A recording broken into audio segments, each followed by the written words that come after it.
Bonjour les amis, bonjour à tous, bienvenue dans une vision du Yiking. Alors, le samedi, c'est le jour de la carte oracle du Yiking. Le Yiking habituellement se pratique avec 3 pièces ou avec des baguettes. Alors, qu'avons-nous? Nous avons la pression excessive. Alors, lac en haut et vent en bas. Alors, que va nous dire la pression excessive? Hop, alors, quelque chose est sur le point de s'effondrer. Une grande pression est la cause d'un déséquilibre qu'il faut corriger. Si un barrage est sur le point de céder, la priorité est de vous écarter du chemin.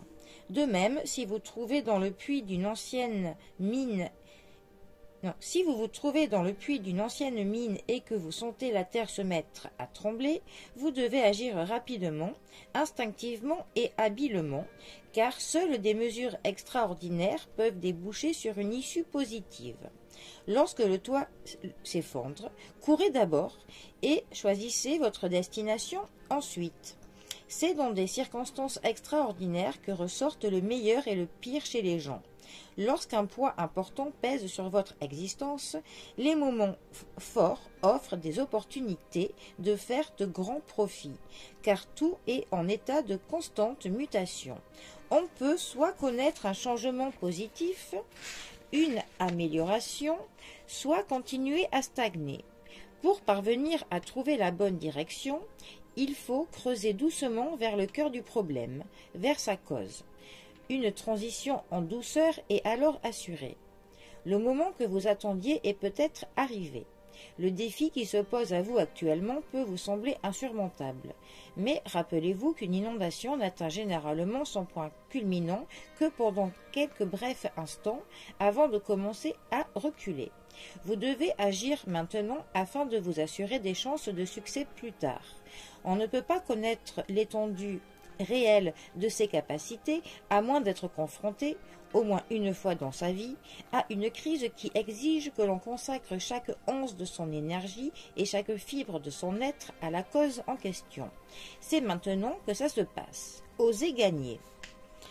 Alors, effectivement, quand on est devant quelque chose qui va nous tomber sur le coin du nez, comme un toit qui s'écroule ou vraiment un danger dans l'immédiat, effectivement, on se sauve en premier, on court d'abord, on met tout ce qu'il faut pour sauver notre peau.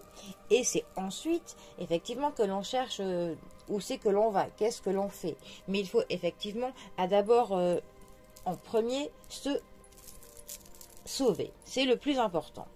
Mais une fois que l'on est, on va dire, hors du danger, on peut enfin commencer à se dire qu'est-ce que l'on va pouvoir faire et à enfin mettre de la réflexion dans le projet. Mais évidemment, une seule fois que la pression est donc retombée.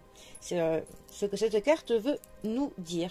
En fait, il faut que l'on gère nos priorités dans notre vie. Ça me fait un petit peu penser à ça. Moi, ça me fait penser à une théorie que l'on m'avait dit une fois, je ne sais pas si vous la connaissez, c'est celle du bocal que l'on prend et on a des gros cailloux et des petits. Et il faut que l'on rentre tout dans ce bocal.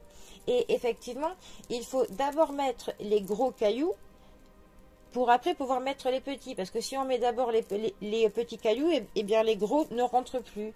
Donc en fait, pour moi, ça veut dire qu'il il faut d'abord commencer par faire les choses primordiales, peut-être celles auxquelles on apporte le plus de l'importance, et après on met nos petits cailloux, les choses que l'on affine, les petits plaisirs, enfin voilà. Moi, ça me fait penser à ça. Dites-moi dans les commentaires ce que vous pensez de la carte de la pression excessive. Bon, eh bien, les amis, je vous souhaite un très bon samedi. Profitez bien du week-end, philosophez bien, méditez bien. Et je vous dis à bientôt pour un prochain tirage. Allez les amis, à bientôt, bisous à tous.